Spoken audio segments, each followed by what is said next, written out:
Hey guys, what's up? It is miyako.meowko and I am back with another video. If you guys don't watch my other channel, which you might not because it's mostly makeup related, but if you don't watch it, you might not know, but I am back in America, if you can tell by the background. So the topic that I want to talk about today is things that you guys might need when you go to Japan. And of course there are all the basics like clothes, underwear, toothbrush, and stuff like that, but I'm talking about things that you might honestly not be able to get in Japan, or you might not be able to get unless you have a why is my wrist itchy? Unless you have a very high level of Japanese or stuff like that.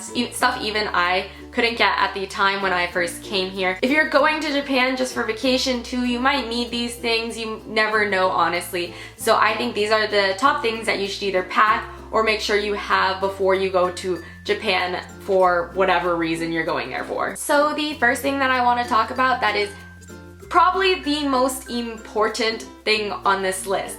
So I'm very 99.9% sure that most of you guys who are watching this cannot speak Japanese or only speak a beginner's level of Japanese, which is basically where I was at when I went to Japan too. So one of the things that really helped out me a lot is this app called Iniwa. And you guys probably can't really see it on my phone. This is the beginning logo and then it goes into this.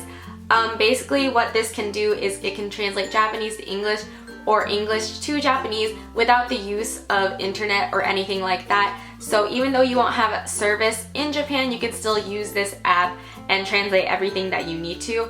Unfortunately, it doesn't have aromaji. If you want to know what a Japanese word is in English, you have to type it in Japanese. So you're going to need to install the Japanese keyboard on your phone beforehand. But otherwise than that, it is a super helpful app to have.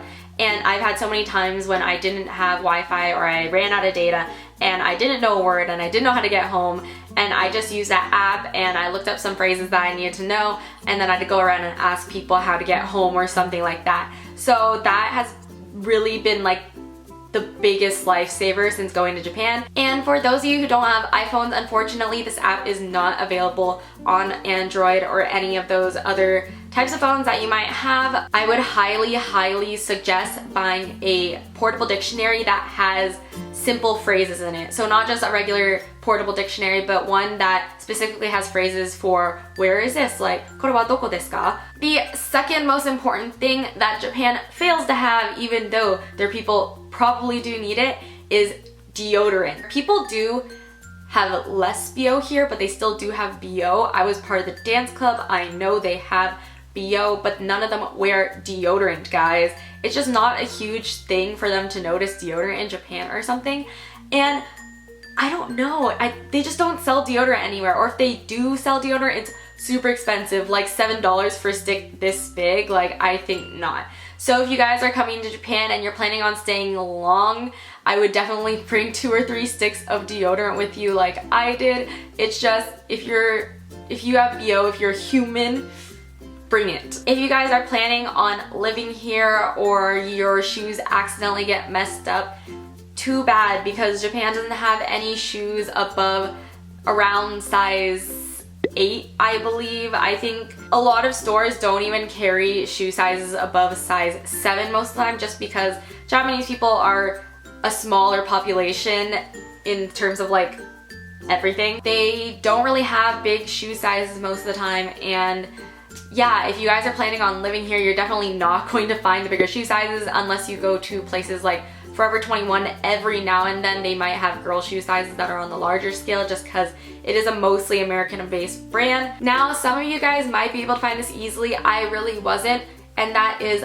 bug spray. Now, I know a lot of supermarkets and convenience stores have it, but it's kind of hard to find, or it was in my case, and I don't know, I just didn't know the word for bug spray at the time. Maybe just bug spray, mushi spray, I don't know. Me and my friend, I remember when we didn't know that much Japanese, we went to the supermarket and we kept on trying to tell the guy that we needed bug spray, and we finally got something. He understood what we meant, and we bought something and we took it home, and his host mother freaked out because it was actually bug poison. You definitely don't want to be spraying that stuff on you. So make sure, I'm not just talking about bug spray here, this is also like any kinds of medicines, anything that's not necessarily environmentally friendly or meant for children.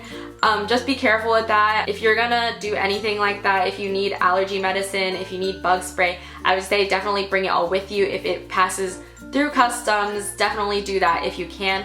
I know when I was coming for vacation to Japan, I was able to bring bug spray. So bug spray in particular you should bring, especially in the summer. The mosquitoes will murder you. They are crazy assassin mosquitoes. On the topic of things that you need at the drugstore, guys, you might want to tune out this part if you're watching, but ladies, if you guys are tampon users, bring your own tampons.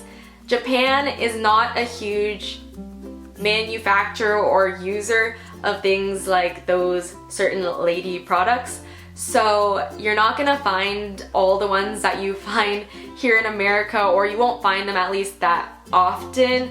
And I've heard that the ones that they do sell here, or at least the ones that are sold here commonly, are quite uncomfortable. Just be aware of that. If that affects you, then please be aware of that. And again, for the ladies, if you guys are coming here, especially during summer, please bring a setting spray, a really freaking good primer, blotting sheets, and yeah, everything else. You're sweating so much just because of the humidity in Japan. It is so bad.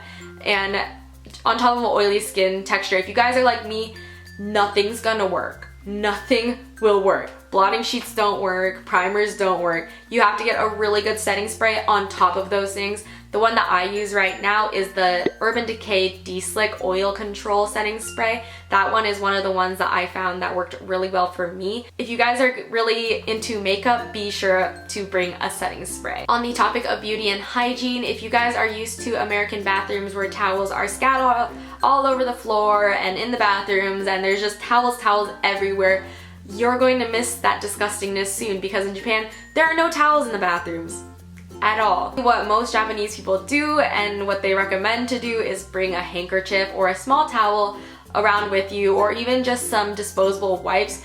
But again, this is added on. There's not really any trash cans or public trash cans, at least in Japan. They're just not very common. So I would definitely recommend a washable hand towel that you just bring around with you everywhere. And the last thing that I think you guys all need when you go to Japan, that might be a little bit hard to get, but you definitely need, is a pocket Wi-Fi or a really good international data dealer with your home company. For those of you who are staying less than a few weeks, then I would not recommend that, just because I don't think you really need it. In Japan, they're really strict with their Wi-Fi. Like, there's no free Wi-Fi anywhere. There's like 7-Eleven and Starbucks. If you guys can't find a 7-Eleven or Starbucks, or if you're in a less populated area such as a temple area, it might be a little troubling for you if you don't have a pocket Wi-Fi with you.